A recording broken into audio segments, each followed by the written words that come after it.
What if I told you that strength isn't about muscles, money, or how loud you speak? It's about the silence between your thoughts and how you control them when life tests you the most. You don't need to raise your voice to prove your strength. A truly grounded mind commands respect, not through noise, but through presence in a chaotic world where people are quick to react, quick to anger, quick to give up. The one who can stay calm, rational, and disciplined is the most formidable, not because they strike first, but because they're nearly impossible to bring down. That's exactly what you're about to learn in this video through the lens of Stoicism. Isn't just abstract theory for philosophers locked away in libraries. It was practiced by generals on the battlefield, by emperors like Marcus Aurelius in times of crisis, and by everyday people facing grief, pain, and injustice. It teaches one simple truth. You can't control the world, but you can control yourself. And when you do that, you become unshakable. By the end of this video, you'll know how to build a mind that's not only strong, but quietly intimidating, because people will sense you're not someone who falls easily. Number 1. The mind shift that changes everything. Do you want a mind so strong it makes others pause? Then don't start by powering up. Start by letting go of the illusion that life is supposed to be easy. The root of suffering is the belief that things should be smooth, simple, and go your way. People aren't hurt by events. They're hurt by their thoughts that those events shouldn't happen. That's the first mental trap and the first wall that must fall. We grow up in a world that quietly promises if you try hard enough, things will go well. But Stoicism says the opposite. The world promises nothing. It's not cruel, but it's not kind either. It simply is what it is. The shift begins when you stop thinking, I wish the world were better, and start thinking, I'll be stronger for whatever comes. That's when change begins. Not out there, but inside. Look at the strongest people you've ever known. They are not the ones who always win. They're the ones who don't break when they lose. They don't react emotionally. They pause, then choose their response. That's the real difference. A resilient mind isn't built on morning affirmations taped to your mirror. It's built in silence, under pressure, in moments of collapse, in the moment you want to give up. But take one more step and then another victor. Frankly, in the depths of what can only be called hell. Epictetus discovered this: when everything is taken from you, one freedom remains, the freedom to choose your response. Think that's obvious? It's not. It's one of the greatest insights of the 20th century, because it shifts control from the outside world back into your hands. Frankly, didn't escape suffering. He transformed it, and he survived, not just physically, but with meaning. But to do that, you have to change how you see adversity. Most people treat hardship like punishment. A Stoic sees it as a custom-designed test for their mental evolution. Imagine your mind as a blade. Without friction, fire, and hammering it, stays a lump of metal to become sharp. It must be tested. No exceptions. Have you noticed that those who overreact emotionally are often the ones who face the least real hardship? Meanwhile, people who've endured deep pain tend to respond with calm. They've been forged. But here's the good news. You don't have to wait for tragedy to learn this. You can train your mind daily simply by being aware of your reactions. Ask yourself, does this really matter? Can I choose a different way to see this? If I follow my emotions, what will that cost me? These aren't just philosophical questions, they're mental weapons. Now, do the hard things. Stop thinking failure is wrong. See it as necessary. It's the first resistance your mind must overcome to grow strength. You can't learn patience when everything's on time. You can't learn conviction without opposition. You can't build inner strength if you've never stood alone in silence. A strong mind isn't born. It's built. Truly resilient people don't need to prove anything. They don't say, I'm fine. They are fine. They don't flex, compete, or try to dominate, because they've won the hardest fight, the one within. And that quiet strength, that's what unsettles others. not because it's aggressive, but because it reflects the instability in them. There's a practice you can start right now. Instead of asking, "Why is this happening to me?" ask, "What is this here to teach me?" That one question can keep you from spiraling. It brings you back to the present, to the only thing you truly control, how you see the problem. And when you change how you see it, you change your experience of it. Not because the world changes, but because you have a strong mind. Doesn't need armor. It doesn't crave validation. It doesn't try to intimidate. But its steadiness makes others cautious because you can't beat someone who no longer needs to win. That's an untouchable kind of strength because it doesn't come from outside. But if you truly want to grow, mindset alone isn't enough. You also have to shed the habits that quietly weaken you, the ones you think are harmless but slowly erode your core. And that's what we're going to uncover next.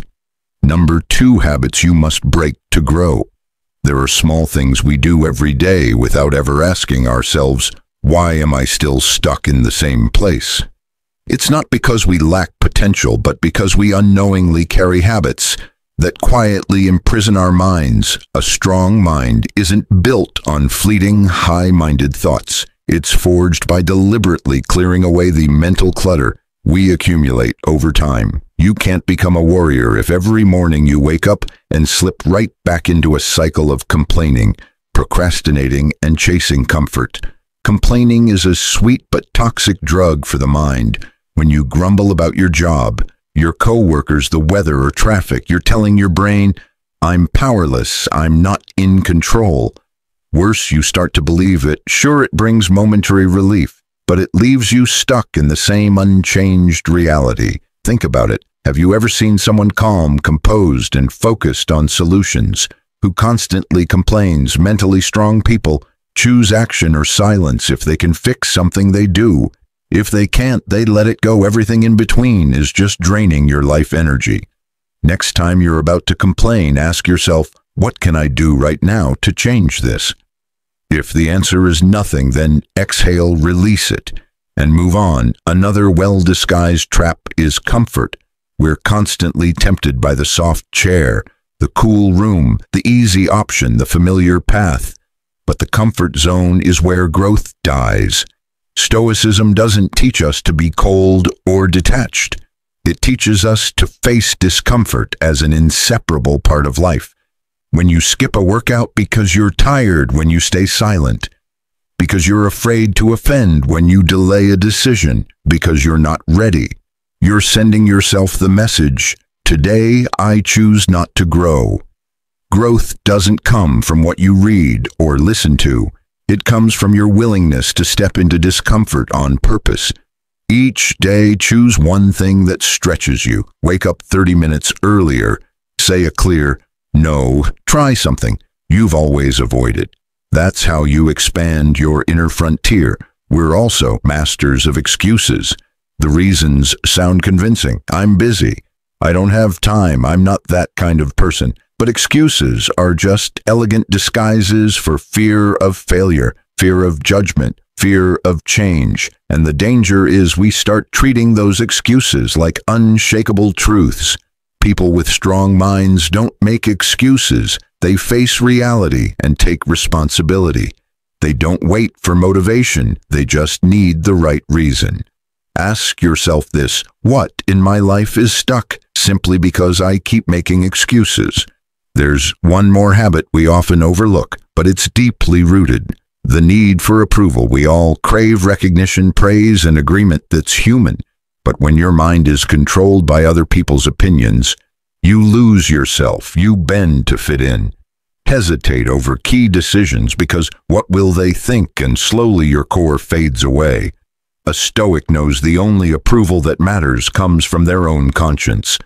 Epictetus wrote, "If you want to improve, be content to be thought foolish and stupid." When you no longer need to be understood or applauded, you take your first steps toward real inner freedom. Here's the surprising thing: when you let go of old habits, you don't feel empty. You feel lighter, like cutting sandbags off a hot air balloon. You start to rise. You don't need more. You need less complaining, less comfort. seeking less excuse, making less craving for validation. And then you'll meet a version of yourself you've never seen before, calm, clear, unshakable. Now pause for a moment. Just one breath, close your eyes and ask yourself, am I nurturing my mind or sabotaging it every day? What's the one thing I keep doing over and over that I know is holding me back? You don't have to overhaul your life overnight. Just start today with one thing, one habit you know is limiting you. Stop it. No promises, no overthinking. Just do it. Every small act is a hammer blow to the wall around your willpower, and one day you won't have to pretend to be strong anymore. You will be. And then you'll be ready for the next chapter, not just eliminating the bad, but building the good. That's when we start talking about daily practice, concrete actions to forge lasting inner strength. A solid foundation that won't crack no matter how chaotic life gets. Number 3, daily practices for inner strength after tearing down the old, outdated beliefs, self-sabotaging habits, and all the crutches you once leaned on. You're left standing on bare ground. There's nothing to cling to, but also nothing to hold you back. This isn't a frightening void, it's an opportunity, and it's where you start to rebuild, not a temporary shelter to survive the day, but a solid home for the mind. Every brick you lay isn't just knowledge, it's action repeated.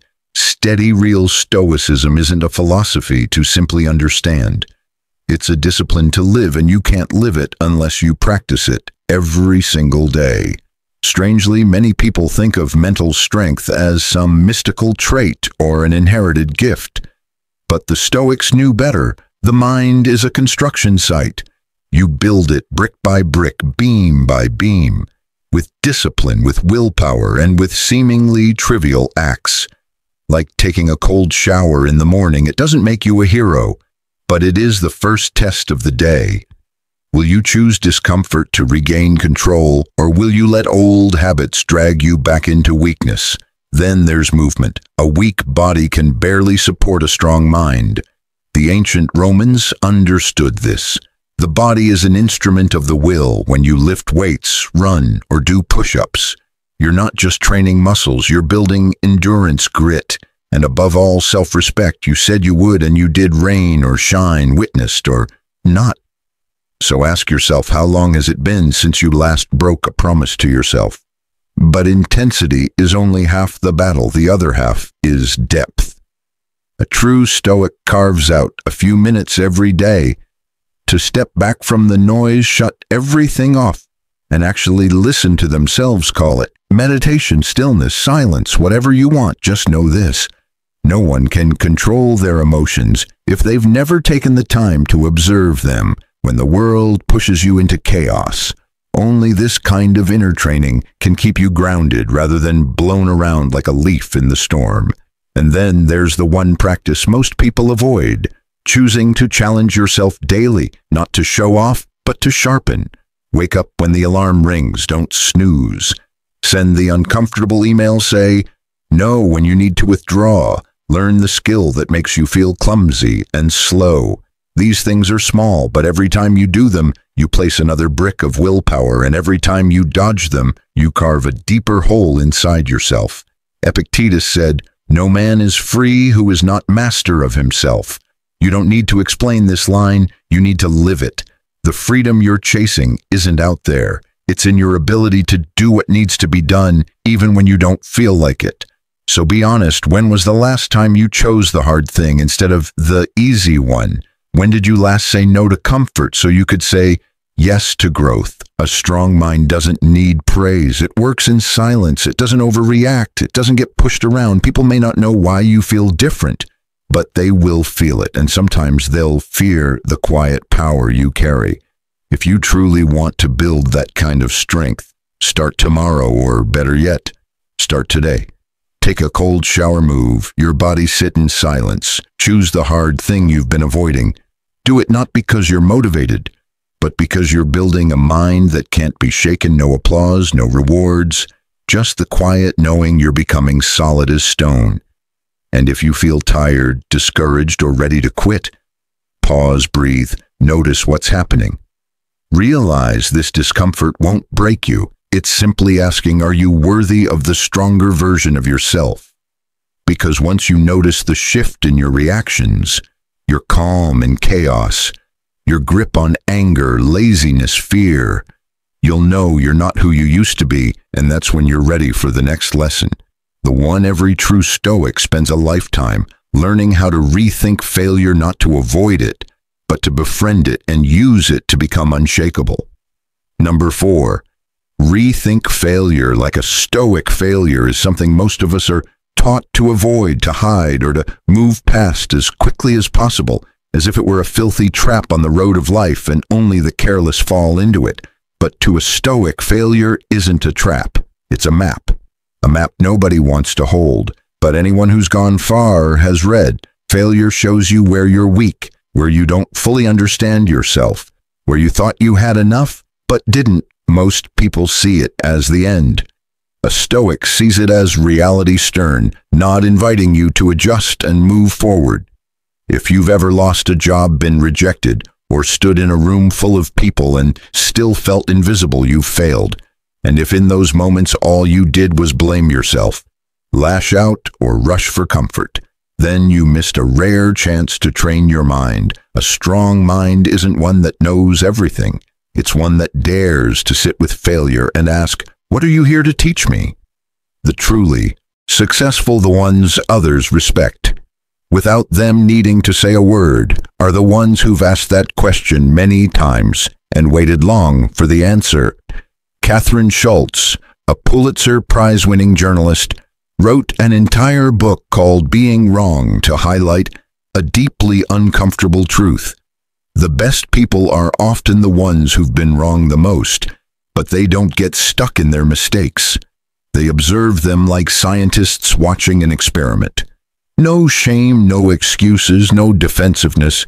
If you fail, you learn. If you learn, you grow. And that's how they go further than those who cling to being right. Think about it. What mistake have you made that still keeps you from trying again? The ego that can't admit fault is the quietest prison you'll ever live in. A Stoic doesn't deny their flaws. They treat them as the first stepping stone to inner strength, because if you can't handle being wrong, you'll never handle getting better. Sarah Blakely, the world's youngest self-made female billionaire, was asked by her father every day, "What did you fail at today?" It might sound like a cruel joke, but it did something most parents are too afraid to do. It trained her to face failure head-on from an early age. For Blakely, failure wasn't proof of being wrong. It was proof she was reaching. When her idea for Spanx was rejected dozens of times, she didn't feel ashamed. She felt closer to a yes. Maybe you think you're nothing like Blakely, but the truth is, you're more like her than you think. The only difference is, she trained her brain not to flinch every time the world said no. The Stoic trains the mind the way a blacksmith tempers steel. They know no blade is sharpened in warm water. Failure is the forge, the anvil, the hammer's rhythm, and every time you fall, you face a choice: shrink back into shape, or take the heat and remake yourself. Epictetus said, "Difficulties show men what they are not: a success. Not praise, not moments of recognition. It's failure, hardship, and loss that strip you down to your core, and only when you dare to look at what's truly there does rebuilding mean anything at all." The problem is, no one ever teaches us how to fail. Well, we're taught to win, to be smart, to be better than others, but no one shows you how to watch someone you love walk away without losing your self-worth. How to stare at a report card full of F's without believing you're worthless. How to fail and stay awake through it. A Stoic isn't someone who feels no pain. They're someone who feels deeply but doesn't lose themselves in it. If you want to build a mind so strong, it makes others think twice before underestimating you, start at your weakest point, the failure you're still too scared to face. Write it down, look at it, don't judge it, just learn. And next time failure knocks, don't pretend you're not home. Open the door, pour it a quiet cup of tea, and ask, "What are you here to teach me this time?" If you're still reading, if you've made it through more than half this journey with me, you're not just listening to a speech, you're learning to stand inside the fire. We're not here to comfort you, we're here to remind you there's something inside you that hasn't been awakened yet, and failure holds the key. Hit like if this helped you see failure differently, and don't leave just yet, because what's next won't repeat the same ideas. They're the next blows in the forge that will shape a steel, strong mind. No one else can do this for you, but if you do it, trust me, the world won't be able to ignore you. Number 5. Master your emotions under fire. Try to remember the last time someone hurt you. Maybe it was an offhand remark, a cutting comment, or just a dismissive glance during a meeting. In that moment, did your blood rush to your head, heart pound faster, throat tighten in anger? Did you just want to snap back? That reaction is instinctive and understandable, but not always necessary. Emotions are like steam in a pressure cooker. Open the lid too soon and it blasts out, burning everything around it. But if you manage the heat, you can cook an incredible meal without hurting anyone. The problem isn't the cooker, it's whether you know how to control the flame. Stoicism doesn't ask you to be emotionless or detached. It asks one simple question: is what you're reacting to really worth sacrificing your peace of mind? Is it worth brooding for 3 days over a nasty comment online? Worth slamming the table in a meeting because someone disagreed with you? Worth sulking all day because of one condescending look? Emotions aren't the enemy, they're messages, but you can choose to read them rather than be swept away by them in a job interview. A candidate walks in, strong resume, solid experience, but a slightly tense attitude. The interviewer raises an eyebrow instead of getting defensive. The candidate pauses, smiles, and calmly asks, "Could you share what concerns you might have? I'd love to address them." The room falls silent. No one expected that kind of calm. It wasn't just an answer, it was a signal. I'm not easily shaken. People like that command respect not because they're the smartest in the room, but because they stay steady. Marcus Aurelius once said, "You have power over your mind, not outside events." Realize this, and you will find strength. No flowery language, no lofty philosophy, just the truth. A truth many people avoid because if you really believed you had control over your mind, you'd have no excuse to lose it over someone else's behavior. I once heard a man in his 50s say, "It took me 15 years to learn not to argue back when my wife is upset, not because I'm afraid, but because I've learned that when someone's angry, they say things they don't mean, and I choose not to make things worse." He wasn't a philosopher, but he was a true Stoic, without ever reading a single page. Pausing before reacting isn't some mental trick, it's a life skill. And like any skill, it takes practice. Every morning before you leave the house, remind yourself, today, I won't react too quickly. And every time you feel yourself on the verge of snapping, try standing still for 5 seconds. Just count, no need for deep breathing or fancy techniques. Just count like someone about to say something that matters, because what you're about to say does matter. And if you say it while caught in emotions, grip, you'll probably regret it. There's a line in the Bible I've always loved: "A fool gives full vent to his spirit, but a wise man quietly holds it back." Wisdom isn't knowing everything, it's knowing when to stay silent. If you try this, even for just a week, you'll notice that the real change isn't in others, but in your presence. You become calmer, harder to provoke, less vulnerable to the rashness of others. And when that shift happens, people start treating you differently. Not because you're famous, powerful, or cold, but because they can tell you're not easily pierced. Staying grounded in the heat of conflict is an art, but staying grounded even when someone is throwing fuel on the fire, that's real. Strength number 6, build an unshakable mental core in Stoicism. No one is born with an unshakable mind. It's not a gift, it's a skill. Built slowly, consistently, often in silence, so subtle no one notices. And because it's quiet, when it finally forms, it commands a kind of respect. Not the fear that comes from aggression, but the awe that comes from someone who stays calm while others spiral into panic. It sounds good in theory, but what does it actually look like? It looks like rush hour traffic that's not moving a deadline, breathing down your neck, your phone ringing nonstop, and an email from your boss blaming you for a mistake that wasn't yours. And you don't lose it. You don't slam the desk, snap at anyone, or shoot back with sarcasm. You sit, you breathe. You think, I've been through worse. I can handle this. That's Stoicism, not a long lecture, just a single choice in a single moment, but it changes everything. Picture your mind like a house when the storm comes. The fragile run outside to see what's happening. The Stoics shut the door, check the windows, and secure everything from the inside. The world will always be chaotic. You just need one place that stays steady. That place is within you. It's where you take control of how you respond. Part of the Stoic way of living is learning what's not worth reacting to, and that's something you can train. Start with one moment a day when you usually overreact. Maybe it's someone cutting in line a barrage of texts or spilling coffee on an important document. In that moment, pause, ask yourself, is this emotion helping anything? If not, why carry it? Each time you do that, you lay another brick in the foundation of your inner core. It's in that quiet repetition, no fanfare, no grand declarations, that you start becoming someone others might not understand but can't ignore. People may disagree with you, dislike you, or even try to throw you off, but they won't be able to rattle you, and that's what makes them hesitate.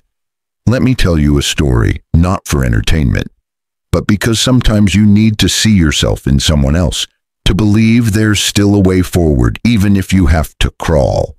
This is about a man named Mark who lived in the suburbs of Cincinnati, Ohio. He used to be a delivery driver for a courier service, working 12-hour days, sending money home to a mother battling cancer while trying to pay off student loans from a degree he never finished because he had to work full-time. One icy winter night, his truck skidded at an intersection, crash, delivery canceled, job gone. A week later, his girlfriend left her note, read, "I can't live in this uncertainty." Mark sat alone in a cold apartment with thin blankets, a wheezing heater, and $72 in his bank account. He didn't post online, he didn't call anyone, he just opened his notes app and typed, "No one's coming, so I have to come for myself." 3 months later, he took day work at an old auto shop. A year later, he was fixing the same kind of truck that had crashed 7 years later. He published a book, Enduring Didn't Make Me Strong. Rebuilding did. Now bring it back to you. Try a tool that seems simple but changes everything every night. Before bed, write down one moment from the day where you lost control, and then write 3 different ways you could have responded.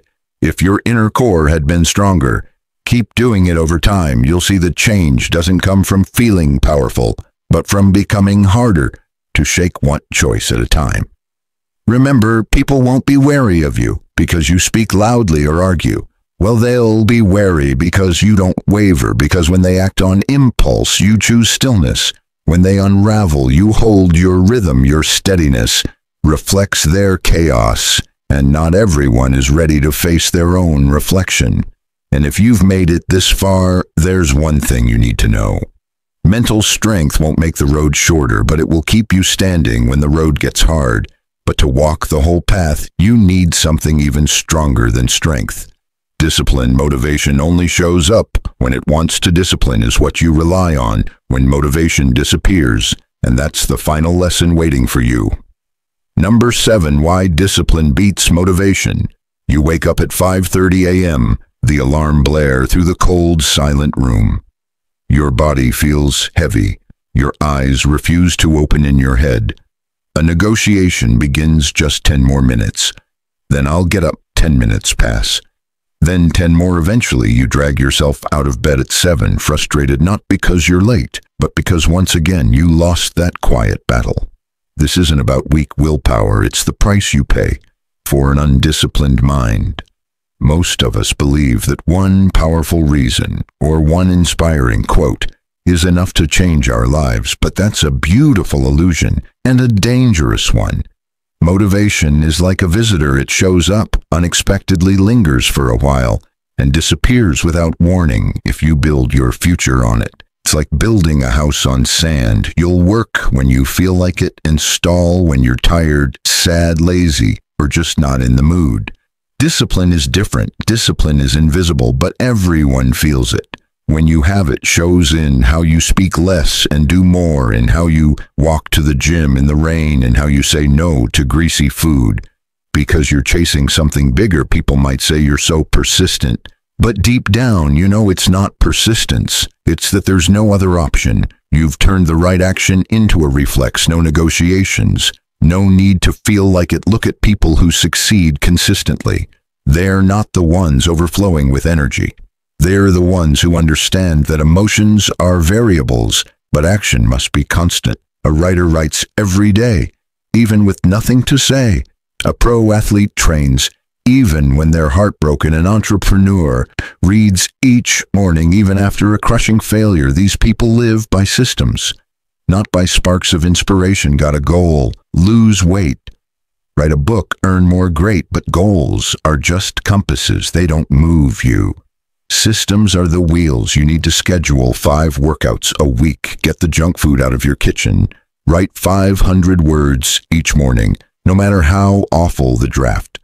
That's where discipline comes in, not as a strict boss, but as a gatekeeper. It doesn't let you second guess stalls or say, maybe tomorrow. In today's world, power doesn't come from being loud, flashy, or clever. It comes from quiet consistency. You don't talk about reading, you read. You don't brag about waking up early. You've done it for 2 years. No one sees you training, but your results make them stop and stare. That stability shakes people. It unsettles them because they know nothing can pull you off. Of course, you're not swayed like they are. Think it sounds boring. Maybe truth rarely glitters. But ask yourself, is it more exciting to live a life ruled by fleeting emotions and bad decisions? And if you're always waiting for inspiration, when will you ever write your first chapter? Now look at your day. Did you do what needed to be done, or just what you felt like doing? Did you live like someone in control, or like a servant to your moods? And if you already know systems are the answer, what are you waiting for? It starts with one action, then another. No applause, no glamour, but if you repeat it long enough, you won't just build a stronger mind, you'll build a life others can't replicate, because discipline can't be borrowed. It's forged day by day in the unseen moments that shape everything.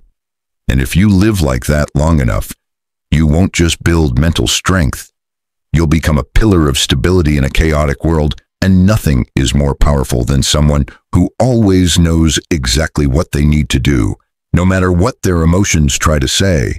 We've just explored 7 principles to help you build a mind so steady, so unshakable, that it commands quiet respect. Not because you pretend to be strong, but because you live with consistency, calm, and control. Even when life is pure chaos, Stoicism doesn't hand you a magic spell. It gives you tools. It doesn't say, feel better. It says, do the right thing no matter how you feel. And it's in those exact moments, when you don't want to keep going but you do anyway, that your mind grows quietly, relentlessly, powerfully. You might not even notice you've changed, but one day someone will ask, how do you stay so grounded? And you'll smile because you'll know it wasn't luck, it was practice. If something in this video resonated with you, leave a comment. I want to hear your story, what you're pushing through, what you're working on. And if this journey speaks to you, hit subscribe. We've got more to learn, this path of inner growth. It's only just beginning.